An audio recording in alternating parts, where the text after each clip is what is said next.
Yes, hello everyone and welcome on Onassis Day, Jackie Onassis Day, here in Athens at the Games of the 28th Olympiad. It's Saturday and we're on a special Super Saturday time, so as all the family can gather around the fish and enjoy the dream in Athens. And I'd like to introduce to you a man who has just become crowned King of the Cod here in Athens. He was out all night fishing off Mykonos and he brought in some of his catch to share with you in Australia and have you licking your lips for the next hour. I refer, of course, to Rampaging Slaven. Thank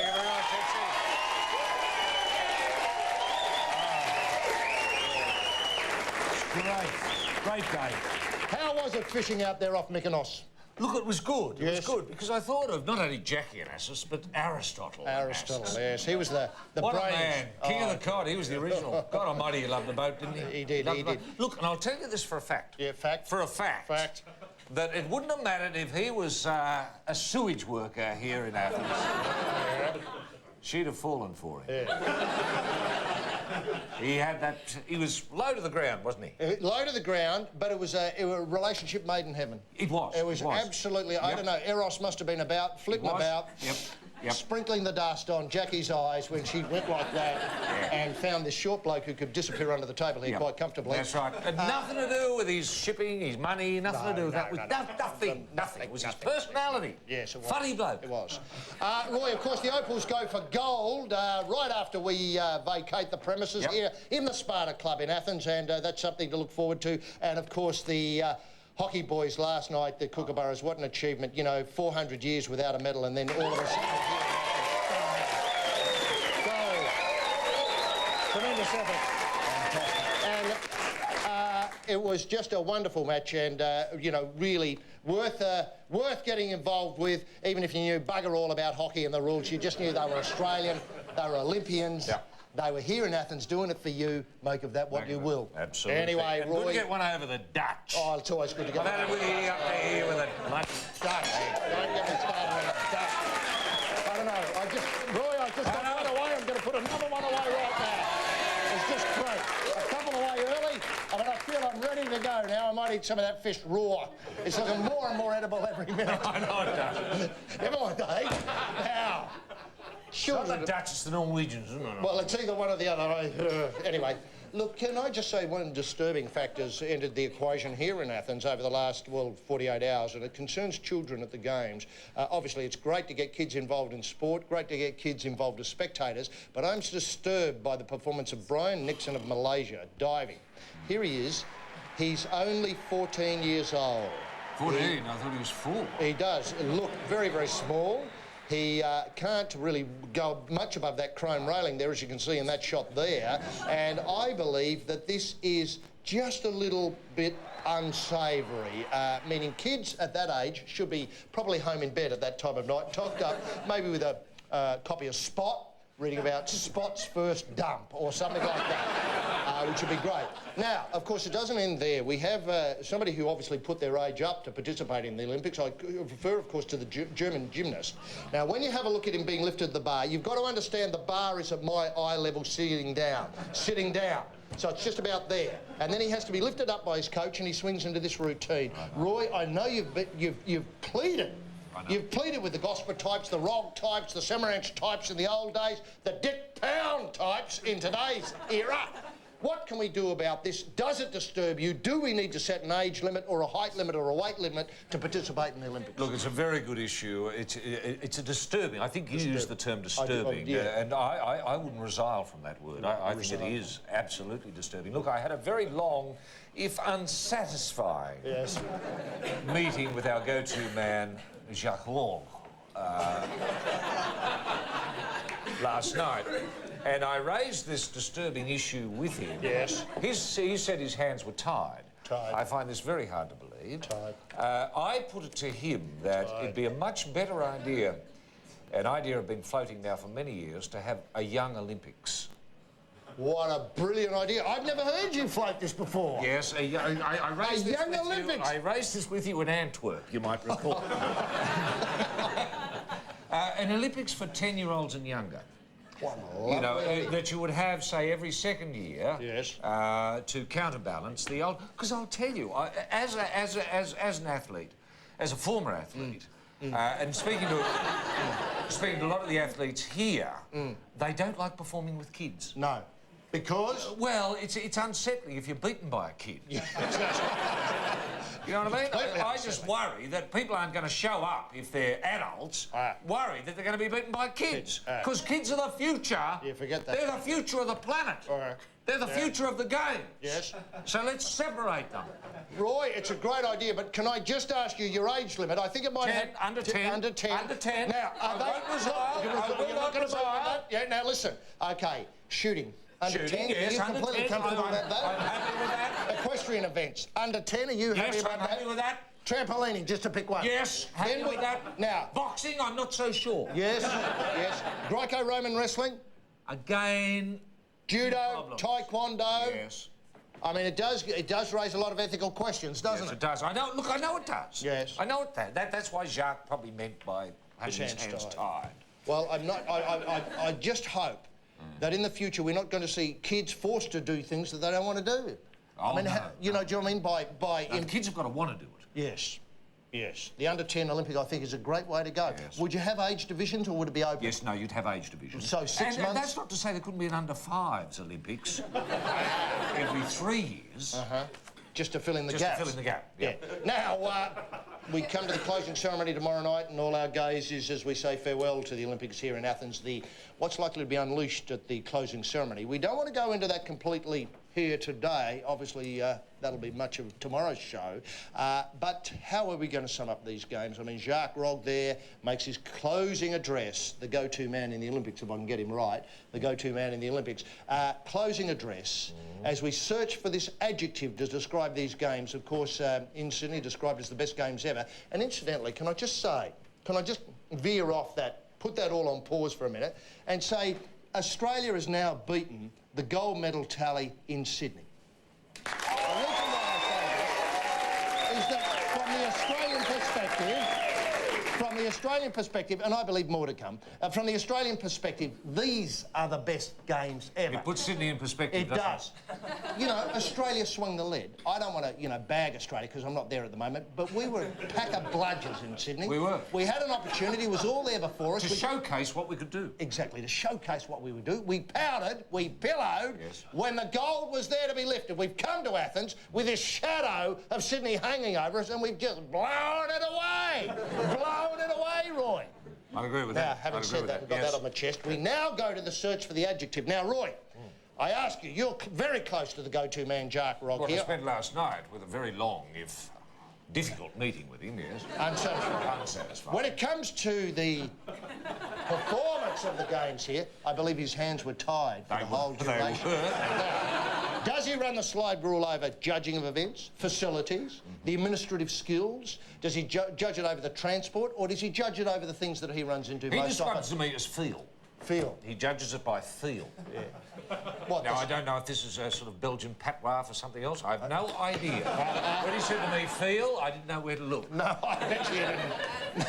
As he reached for the trouser. Now, look, can I just ask, Roy, what sort of language he is thinking of at the moment? I mean, yes, I can. Yes. I can tell you exactly where he's thinking. He's going in 2 directions. And I'm quoting him here last night. I took notes, careful notes, as I always do when I'm talking to the go-to man. He's going to describe these games as being either A... Yes. Quite good. Quite good, yeah. The other is interesting. Interesting? Wow, he's going to go out on a limb and saw it off behind him with that. Interesting. Yeah. Wow, that's fantastic. Quite good just sounds a little patronising. It does. I think they're a little bit better than quite good. Maybe that's what he could use. Quite good and interesting? No, these games have been a little bit better than quite good. Congratulations. And, Roy, obviously it's been a triumph for not only Australia, but our trans-Tasman cousins in New Zealand. Yes. They've had an absolute boomer of games. They're loaded up with medals, but the wreaths obviously are presenting a little bit of problem to get them back into New Zealand. Yeah. Obviously they've got gold, they've got in the double sculls, in the...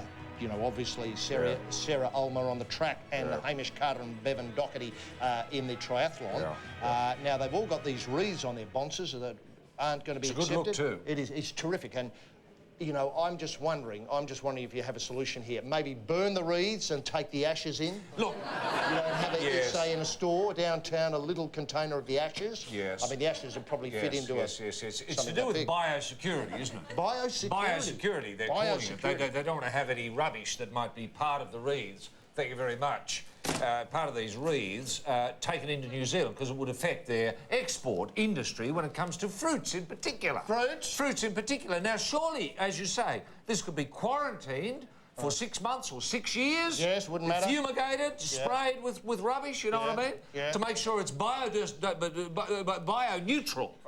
And then taken in. Yes. I find it outrageous that New Zealand, let's face it, they're not over-endowed with these bloody things. It's not as if they get them all that often. They've only got them this year. You know, and only a few of them have got them. Surely they should be able to take them in. And when it comes to, you know, biosecurity, I mean, New Zealand is so full of bio-rubbish. It wouldn't matter anyway. Right. They've got fire blight. I mean, I wouldn't touch any New Zealand fruit. It's just full of crap. Right. Now, Roy... You couldn't make it any worse. I mean, anything you'd introduce might bloody help clean up the place.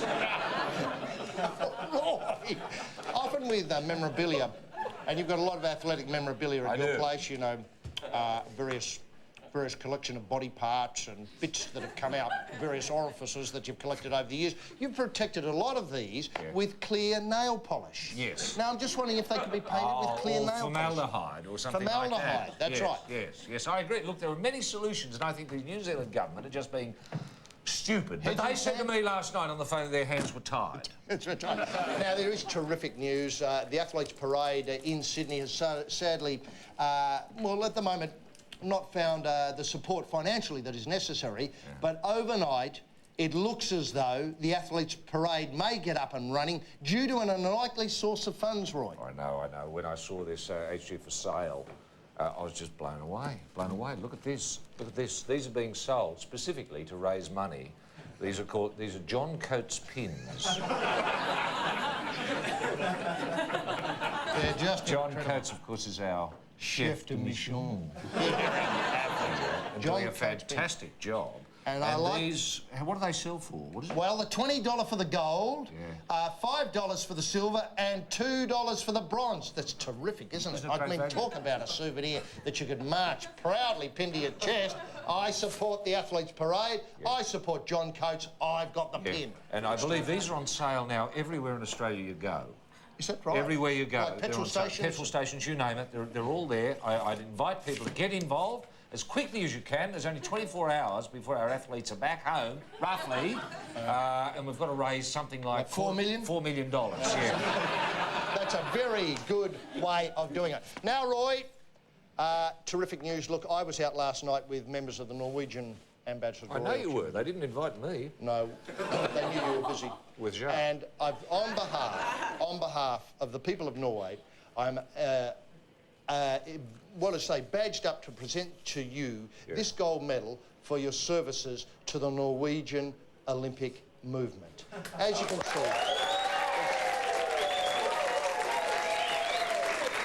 on the back cover here, it simply says, Roy Slaven, I am Norwegian, I am an Olympian, I am proud of that fact.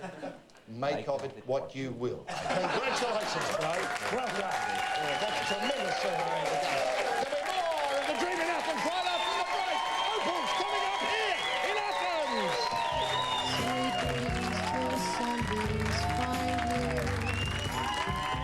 Sweet dreams that leave all room.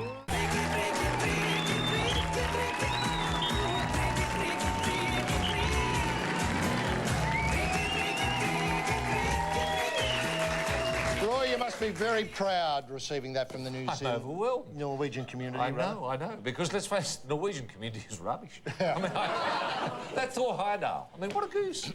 What a goose. The Kon-Tiki expedition, you know, suggesting that the Humboldt Current, people got balsa rafts and went from South America, you know, to the Polynesian islands, when I think Australia's Alan Thorne proved this to be absolutely 180 degrees wrong. They went the other way. Now, Roy, just settle down. And Ra 1 and Ra 2. I mean, Heyerdahl, hopeless. Roy, you know, you're attempting... Liv Ullmann couldn't act. No, well, she may be Swedish, but be that as a... I mean, This has started in Norway. First you got to go on. Why stop bagging one Scandinavian country when you bag two? Now, Roy, this attempt of yours to take out Norwegian citizenship... And now On track. On track. Gymnastics. We haven't had a chance because we've been so busy with other things to focus on some of the great gymnastic events and the judging here in Athens that we thought we'd put on an old-fashioned gymnastics special for you at the special family time that we've got here today. So let's go over to the gymnastics now. Men's floor routine here at the Dream in Athens. Yes, it's men's qualification. We're underway at last in the gymnastics in the Olympic Indoor Hall. First up on the mat today, Hambushen from Germany. Often is confused with Harry Potter. He's had a haircut. The look, hasn't he? Yeah. He certainly has the look. But he's got tude. He's got tude. And we're underway now. A beautiful Chico roll to get us underway. And he's pulling off a Chico roll with a spinning wide. The door was a bit open at the back door there with that spinning date. Yes, marked down by the judges. He comes back towards the camera position. A beautiful Chico roll and plenty of movement there. Steps out of the house into... Well, it's crazy legs. Crazy date. Crazy date. Crazy date. Hello, boys. Crazy date. Crazy date. Hello, boys. Hello, boys again. Reverse hello, boys. Off the shoulder, hello, boys. Half batted salve, and then completes that routine. I'm home. So and then a reverse. I'm home. Closed. It's called reverse closed. Hello, boys.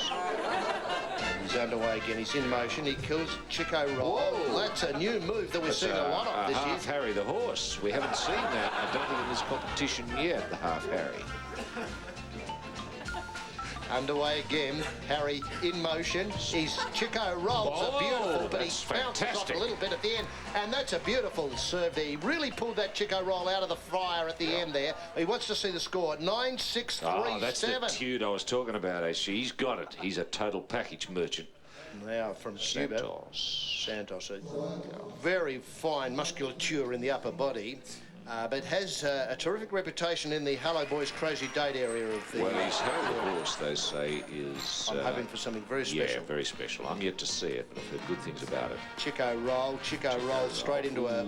Lost a little bit of control there. Still, he's gone home. He got it out of the fryer and then promptly dropped it off the spoon and put it back in. We're underway again. Oh, that's fantastic there. And sadly... He's left the reservation. Batted Sav. Yes. Hello, boys. Crazy Date. Close date. Closed. Crazy Date. Hobby date. See that flat bag. Now, what can he do here? He's all hello, boys. Closed hello, the door. boys. No reverse. Opens the door again and moves to the corner. I'm ready to go again. And he opens the door and out he goes. He's underway, sideways, Chico roll.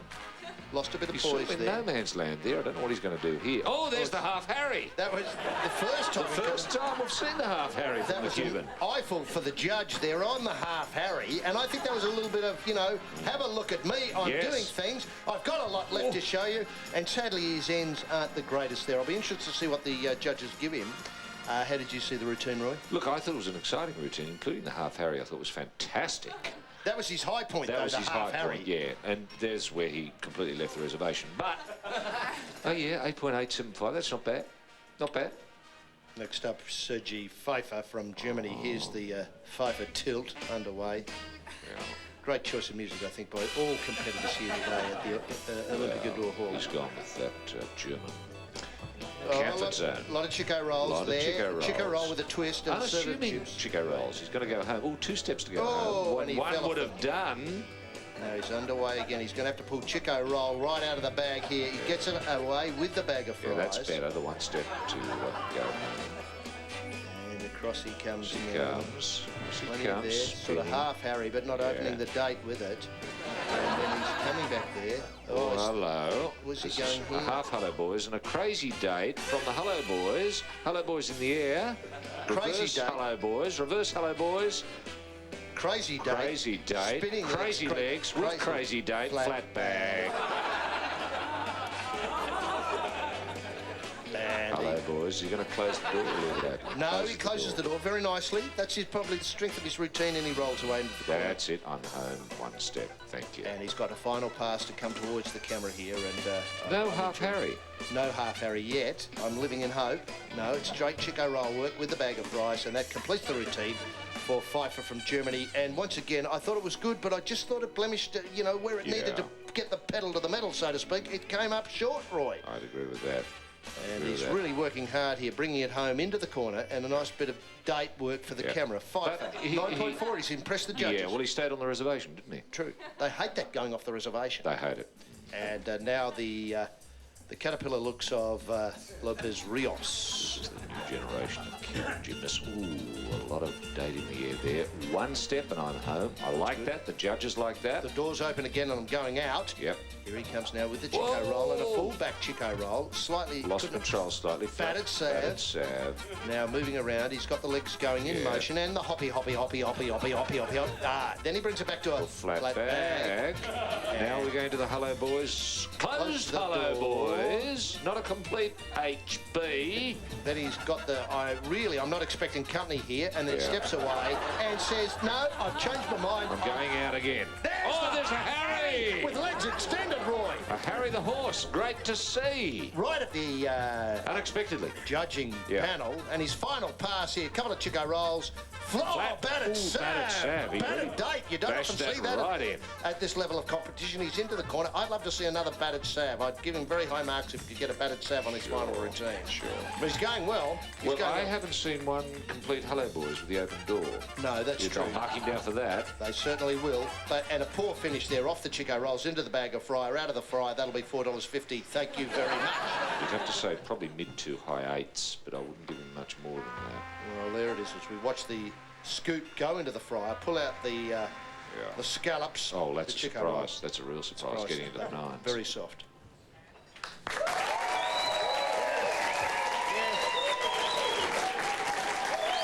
It's one of the great events, isn't it? Magic has got everything, and the standard of competition was great. Can I just say the standard of judging? Appalling. Abysmal. Yes. Appalling. Anyway, what's the go-to man doing about it? Nothing. Nothing. Hands are tied. That's right. There'll be more of the Dream in Athens after this break.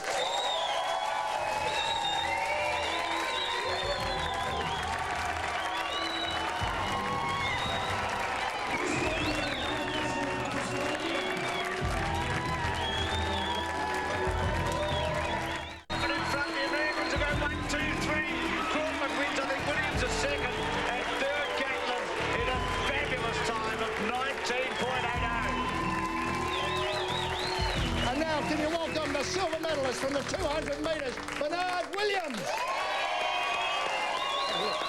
Have a look.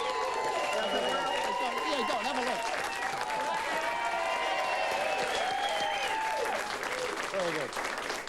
Yes, thanks very much for coming in, Bernard. Now, the start the other night in the 200 metres, which obviously everybody's seen 50 times at least, was interrupted by the crowd who wanted to pay some sort of protest to the fact that their runner wasn't there. Have you ever been in the start as rowdy as that? No, but I've been in a comedy club as rowdy as that. Oh, yes, sure. And did this upset the runners at all? Did this worry the runners before the race? I found it funny. And did you think that some of the runners were put off by it? It's very hard to tell in what others are going through. I don't know. Maybe so. But I was having a good time.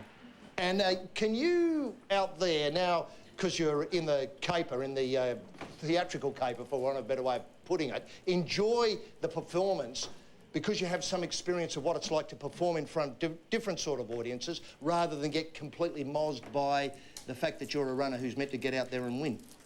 I mean, basically, you know, when I heard all the boos, I really loved it. Simply because whether they cheered, whether they booed, you got the ability to make them do something. And I was just happy that I didn't make them boo. Right. Roy? Yeah, no, I agree. I mean, total indifference would be the worst thing in the world. It's great to have some atmosphere. I would agree with you there, Bernard. Look, have you spent any time with the Canderas bloke? Do you know him at all? And if so, were you surprised when he was outed the way he was? Oh, I don't know him. I've beat him once. Yes? He ran one time. I beat him in Zurich. Yes. And I wasn't really surprised. It was a little odd that he got into a motorcycle accident. Yes. I didn't see a cast or a brace or anything like that. And Yes. I'm pretty sure if I got in a motorcycle accident, they still gonna take some blood from the broken bones or whatever. So You'd still run, no matter how bad the accident was. Is that what even you're if saying? it's In your case? Yeah, even if it's the Pearl Olympics. You know. Now, when you beat him,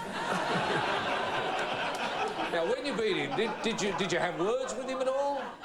I mean, have you spoken with him? Well, I couldn't speak Greek, so I couldn't say anything. Couldn't say nothing. Right. And he doesn't speak too much English, I take it. No. No. Okay. Now, when it comes to drugs in sport, is there an argument, do you think, for the chemists to produce the best athletes they can? You know what I mean? So pump them up, give them as much juice as they can. I mean, it's higher, harder, stronger, bigger. The theme for the Olympics, there's nothing about cleaner. What's your view there? I agree. Right. I mean, I know I've had my fair share. I've never taken steroids ever. No. However, I have, smoked marijuana. Yes, which is not a performance-enhancing drug. That's the same thing I was thinking. Yes.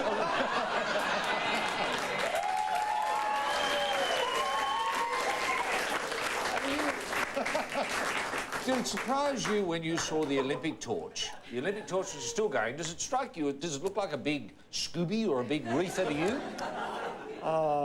Yeah, I think so. I believe so. Yeah, indeed. And when you were busted for marijuana abuse, what did Team USA say to you? That's, we don't... Oh, they was like, oh, man, they looked down on me. They looked down on you. Man, real bad. It made me feel, as if I smoked crack or something. Yeah, I know. As if I smoked crack or something, Yes. Yes. Only thing I can probably get enhanced is, and get the munchies, Now, Team USA has been told to tone down the celebrations after a win. Now, you were part of the fabulous night in Sydney. Who can forget it? As you pointed out before we came on here, I wish we were still there doing it, waving the flags and cheering. But you've been asked to tone down the celebrations here when you win. You had a 1-2-3 the other night. Were you tempted to go silly? And if so, what did the team management say to you about the, obviously, whooping it up after the end of a race? That's a good one. Well, basically, they told me, they said, you did real good. Yes. You act like a professional. But, we're in amateur sports. And I was just like, wait a minute, professional. I was acting professional, when I was celebrating with the flag. In American culture, when we score a touchdown, we dance, we celebrate. Mm-hmm. That's how we've been taught. If you dunk on somebody, you'd celebrate and everybody jump up. So I'm at the Olympics. I figured since we won the race, we pose, give it to the people, and it cost us. But they said I did well, and I didn't want to do anything to mess that up. Now, you change coaches a lot. What do you look for in a coach? Oh, man, that's tough. I look for a personal relationship. I went back to my first college coach. And, a lot of coaches, they try to slide it in, hey, man, you have to get stronger, you have to get faster. I didn't mean they take the needle. I don't want to take no needle, I don't want to, do none of that. So what I look for in a coach is basically support, moral support. Yeah. Because the coaches are well overlooked, and these are the people who write the workouts. They motivate the athlete, but yet when the athlete celebrates, it's all about everything else, and not the coach who prepares them. And I think, the coach is overlooked. Do you think coaches should get medals as well, Bernard? If you win gold or if you win silver, your coach comes out as well and gets a silver medal as well? Yes, I do, and I think if an athlete get busted because of the coach should go down too. Got it. Very good.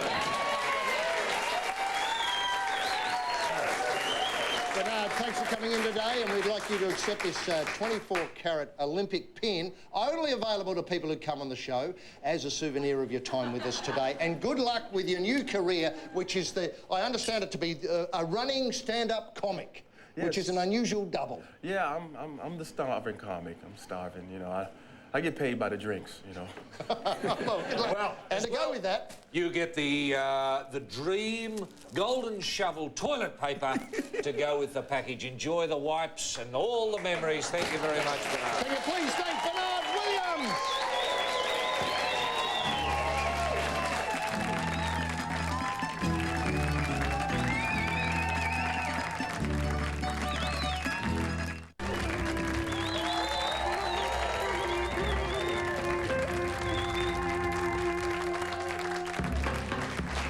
I wonder in the preparations of the main stadium when they produced that cauldron, you know, where the flame is, whether anybody did make the observation that you made while we were talking to Bernard.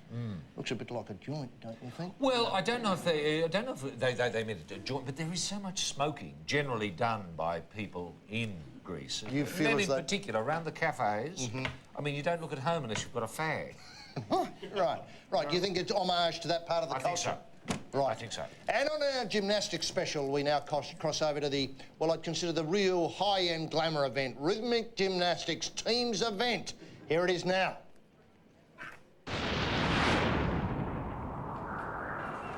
Yes, well, welcome now to the Rhythmic Gymnastics. It's an all-round qualification group. Bulgaria first onto the mat tonight, and Roy, this is a dream come true, isn't it? I mean, to be here at the Rhythmic Gymnastics, sure, you can have all your other rubbish, but when it gets to the end of the program, they put on the silly clothes, and out they come, and they're just great, aren't they? It is. Look, it's a welcome addition. I've forgotten when it came in, but I'm a record of saying when I first saw Rhythmic Gymnastics, I was blown away by it. Absolutely blown away. I just Gobsmacked. Gobsmacked. I couldn't really get my head around it there for many years, I was going to say, which isn't quite right. Let's say months. Let's say minutes. At the time, I'm on record as saying it was a combination of, say, the Barnum and Bailey Circus meets the Tupano family meets the Eurovision Song Contest in a club like Rudy Hill. Because it has all those elements, doesn't it? And doesn't it draw an interesting crowd? Well, you know, we're seeing people at this event that I haven't seen at any of the others. Oh, you're absolutely right, Roy. They sold out very, very early. They were rather shocked with the people who turned up and had to love raincoats. Well, I was just going to say, we had to open a cloakroom here for the only event they put overcoats too. But look, it's an absolute treat. 3 hoops, 2 balls, and just get on with it. And a lot of imagination. A lot of imagination. And I'll tell you what, Dick Pound Orchestra are in tonight. Yes. They brought something to it. They're whipping through lollipops and roses for the Bulgarians. And of course, your Russians and your Italians take this sort of gear very, very seriously. And it is no surprise. No surprise to see the Russians and the Italians on top of the tree. Bulgaria are going to qualify, I think, here. It's been a delightful routine. And I've got to say is, you know, I mean, this is a nice little upper at the end of the competition because everybody, it's real win-win-win-win-win. It is. And, you know, a lot of people say, well, is this worth a medal? Does this belong in the Olympic Games? And at first I thought, no, but now I've come around and thinking, well, yeah. I mean, each country's got to find at least 5 idiots who are prepared to dress up. And that's not easy. And to take it seriously. To take it seriously? 5 idiots to take it seriously. That's the thing. I mean, you can find hundreds who are prepared to turn up and put on the funny gear and laugh at it. That's right. Oh, no, you're absolutely right. People who are creative, things, who bring something of their own, you know, sense of style to it. And let's face it, you know, when I watch the Bulgarians, I only ever think of the Bulgarians. I don't think of your Russians or your Italians. No. And you're absolutely right. I mean, they scanned. They had an internet website. A lot of people said, love to come, except I find it funny. I am stupid. I am an idiot. That was a nice bit of work. Oh, getting the ring to bounce out of the ring. Well, that was perfect. Yeah, and now you've got a ball back in the ring. It's the top pocket on the such little things, know, you know, that you can miss because there's so much happening. Indeed. There you go, Roy. What do you think of the scores? 24.6? Yeah, not bad. Good. Why not? Now, the Brazilians who bring that Copacabana, that beach lifestyle, that Carlos Jobim, that girl from Ipanema to the Olympics, and they've got the Dick Pound Orchestra. I don't know what he's going to do. It's going to be really interesting to see what the Pound view is here. Well, they'd have given him the sheet music. They would have, and no surprises. Hello, it's Lollipops and Roses again from Pound's All Stars here tonight at Galicia Hall. Look, already we're singing Brazilian style, aren't we? We're seeing. Oh, hang on, what happened there? Surely the ring should have gone to. Oh, that's a mistake. We put that down to a technical mistake, which the Brazilians are capable of. But artistically, you can't fool them. Look what they've turned up with. They're not flaunting it. No. They're not flaunting it. It's tasteful. It's colourful. It's got loudish. Yeah, loudish. Can offend. But when you're absolutely right, Roy, and 5 kids from the the Pampas. Yeah. I know strictly the Pampas are in Argentina, but you get a drift. I do. Southern Latin America. Yeah. When you get 5 kids who are prepared to take it seriously, magic happens. I know, you're right. And these kids have skills, don't get me wrong. They've got genuine gymnastic skills. You know, they're flexible, they're pliable, they can learn routines. And yet they've chosen this particular discipline, which suggests, a fragility of mindset? Is that going too far? No, I think you're absolutely right. I think these people will be seeking counselling from John Eels types in later years. Yeah. Well, I tell you what, you've got to do something with fit kids who are not overly ambitious. Without being unkind. You've got to find a form for them. I mean, that's the Olympic thing, isn't it? Include everybody. Include everybody. And I tell you what, I can see this I can't see these kids, riding bikes or doing the marathon. No, I can see them doing this. Yeah, no, that's right. And don't tell me that, the top 4 out of the rhythmic gymnastics couldn't tour Australia and maybe bob up at the Crown Casino and the Star City Casino and the Burswood Casino. That's right. Introducing the Logies or something like that. Introducing the Logies. I mean, that is perfect entertainment. It's, as you say, inoffensive, startling, and, it's the inner loca de vida lifestyle here.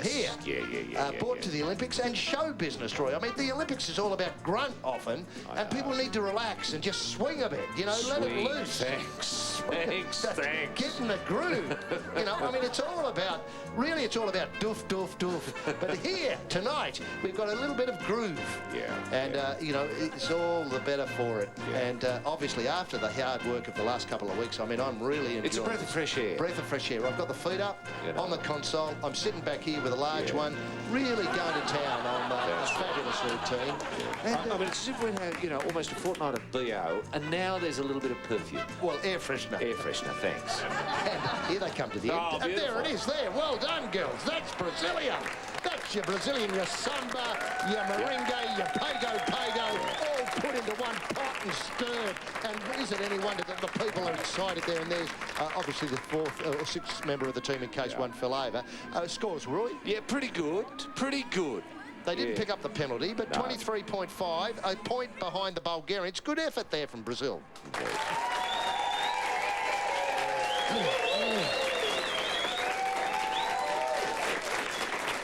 What I really want to know is what the committee meeting was like when they presented the proposal, rhythmic gymnastics.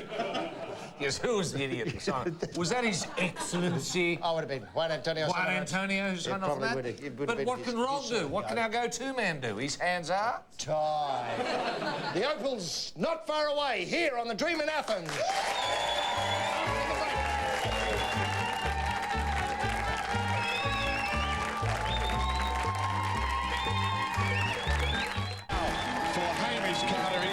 Champion in New Zealand for the first time in Olympic history. Are going to win gold and silver, and it comes in triathlon. Bevan Doherty gets second.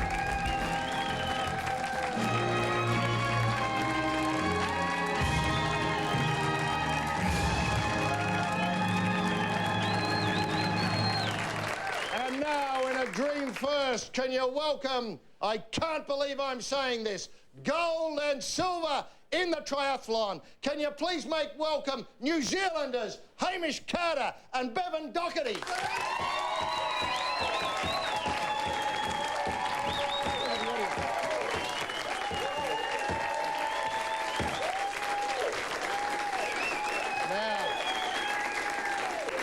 Thanks for coming in, boys, and maybe Hamish could start with this. You know, everybody here's got the wreath, and so far, I think New Zealand is the only country saying the wreaths can't come back. Now, you must be gutted. I'm gutted about that, actually. I might take it into Australia first and then try and slip it in around the back. Do you think, do you think this is fair, really? I mean, I know it's a difficult thing, but it's hard to imagine that these wreaths are full of dangerous things to the environment in New Zealand. You've got to realise New Zealand is a very special place, and we don't want anything coming into... You don't want anything coming in there? No, we don't. I mean, if they say it's a problem, you know, we'll probably respect that. I don't know. What do you think? Now, Bevan, to get you into the conversation, you must be gutted with the silver. Oh, what can I say? You know, fancy losing to another New Zealander. I mean, what are the odds of that? I can think of something worse. Could have lost to an Aussie, so... Yeah, that would have been terrible. Yeah. And look, in the race, are you able in these events to work as a team? Obviously, I know it's you know, the triathlon's an interesting event where the day and how you respond on the day matters a real lot. But were you able to work as a team? Not really, but certainly having two Kiwis in that front group on the bike was a huge plus, and you definitely feed off each other, and I think we both felt as though we were... We knew we were the strongest out there, and you know, we sort of looked after each other and keyed off each other on the bike, so yeah, just so happened it was two Kiwis that were the strongest. Roy? Yes, gentlemen, look, has Helen Clark, your Prime Minister, been in touch with either of you to congratulate? She has, actually. Isn't that marvellous? Isn't it fantastic? Yeah, Did we get a fax? Oh, didn't you get the No, fax? I didn't get the fax. Oh, I got the fax. You might want to go see her when you get home. So you got a special mention or a fax from the Prime Minister for getting silver. You didn't. I actually got a text from the Don Brash, who's the leader of the opposition. Yes. Wow. Which was nice, and he said congratulations. So I guess maybe that's where our alliance is. Right. Well, is there any talk of a ticker tape parade for the New Zealand team when you get home? Because this has been one of the most successful New Zealand teams in history. Is that not right? I think it'd be close. Pretty Yeah. close. Yeah. Well, what about a ticker tape parade? Is there any talk? I don't know. We should push for it. That'd be great. It'd be great, wouldn't it? Wouldn't it be great? Fantastic. With your wreaths, illegally. Smuggled in. Yes. Getting arrested. No. Yes, that's right, at the end of it, yeah. Getting the glove at the airport. That's right. Now, Hamish, you say, or you've quoted as saying, the body is evil, it must be punished. Where'd you get that? As a way of training. Is that fair? It is fair. No, I mean, it is. Look, we do a sport which is very tough, and it's... you just have to be fitter and stronger than the guys out there, and you just have to train yourself really hard. But the body's the thing that makes you win. How can it be evil? The body complains when it gets tired, and it starts to say, "I'm tired, slow down," and so basically you just I'm not going to say you have to punish it, you know, but you just have to go in a race. You just have to go harder to drop the rest of the guys. Right. Now, what you know, obviously haven't been training, but how do you train for the event? Is it just bike, swim, run all day long? Or is there some purpose to it? Oh, yeah. There's a bit of purpose to it, I think, eh? A bit of sleeping and eating involved too. Yeah. It's all about a balance of trying to get it right on the day. As you said before, it's hard to get all three disciplines happening on the same day. Roy. Have you been offered any sponsorship at all, gentlemen? And, for example, is there a car you would like? Are you offering? Well, no. The sponsors will be listening and watching in New Zealand. Is there any particular sort of car you'd like? Oh, well, actually, I'm sponsored by Mini Cooper, so... Right. Yeah, I'm thinking of getting the this turbo version, so I'll push for that. You'd push for that? Yeah. A bit more right. speed. Hamish, have you got a car at all? Are you sponsored? No, I've got a family at home, so I'll be looking for a minivan sponsor, actually. Minivan? OK. Is there any other sponsorship opportunities for you both at all? Any offers coming in? Oh, Say for New Zealand Airlines or something like that? Air New Zealand. Air New Zealand. Or Air New Zealand, yes. Even them? Oh, look, there will be opportunities for sure. When we get home, we'll check that out. And have you got good management, so you can get a really good bloody deal, or are you handling it yourselves? I've got a manager. Here. I've got a good manager at home, so he'll be on the case, hopefully. It does raise the question of, given that you spend all day either on the bike, running or swimming, how you make ends meet? Has it been hard to get, you know, to prepare for these games? It hasn't been hard for you. Hang on. Hasn't been hard. You haven't had the easy life. That's a bit of niggle.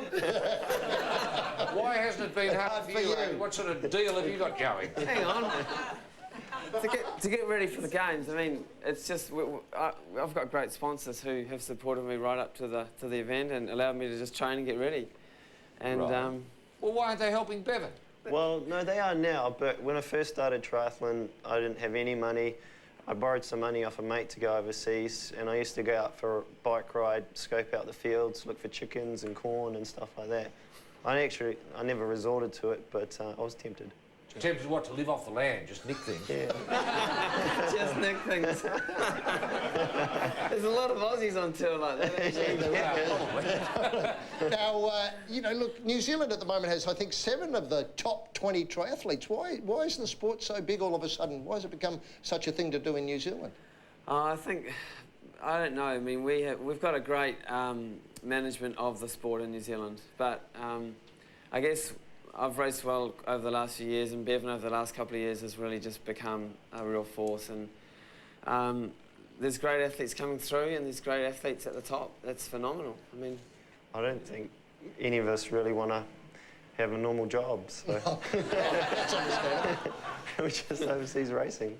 And when will you go back to it, Bevan? You know, when you always said you'll have a break now, or you may have had enough of a break, but, you know, when will you think, oh, I better go running again, or I better go... I'd probably have about 2 months off, just relax for 2 months, and, I mean, we got Commonwealth Games in Brisbane, so we've got to beat the Aussies there as well. Well, I think the Brisbane people will be surprised by that, because the games are, I think, actually in Melbourne, unless the triathlon's going to be run from Brisbane to Melbourne, which would be something. So you'll be participating in Melbourne? Yes, I will be. Not in Brisbane. And, Melbourne beckons, or...? it does beckon. It's, I'm getting, you know, you need to sort of settle down eventually and get a real job, as I said before. And I don't know, possibly. I'll just get past this at the moment. No, I understand. Congratulations to both of you, and congratulations to the whole New Zealand effort. It's been a real eye-opener to us, especially after the problems that the teams had in Sydney. And look, we'd like you to accept a souvenir of your time here, obviously the golden shovel / spade, as a memento of your time here this afternoon on the Dream in Athens. Thank you. And there's one of those each. And Roy? Yes, you've got toilet paper, blokes. That is the golden shovel specials. Why don't you get home to use it there, because you can't really use it here properly. Right. Can you please say gold and silver in the triathlon? Hamish Carter, Bevan Doherty.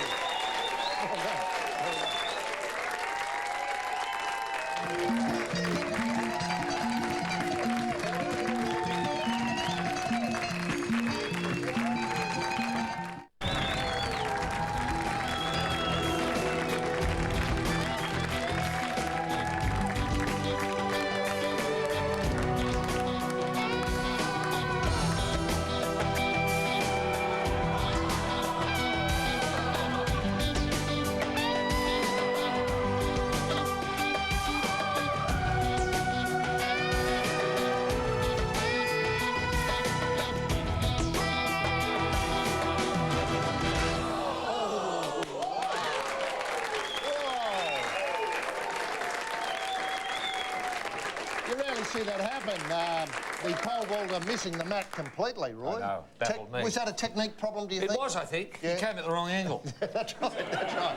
And, you know, we were talking last night about the role of the pole vault in ancient military warfare. Yes, we were. You know, you'd have to say he was probably going to get killed if he kept going like that. Oh, yeah. The idea was to land on your feet, ready to fight. Now, emails. Look, there's one more chance to get in touch with us here in Athens, and if you do want to use the email to do that, then thedream.7.com.au and follow the prompts.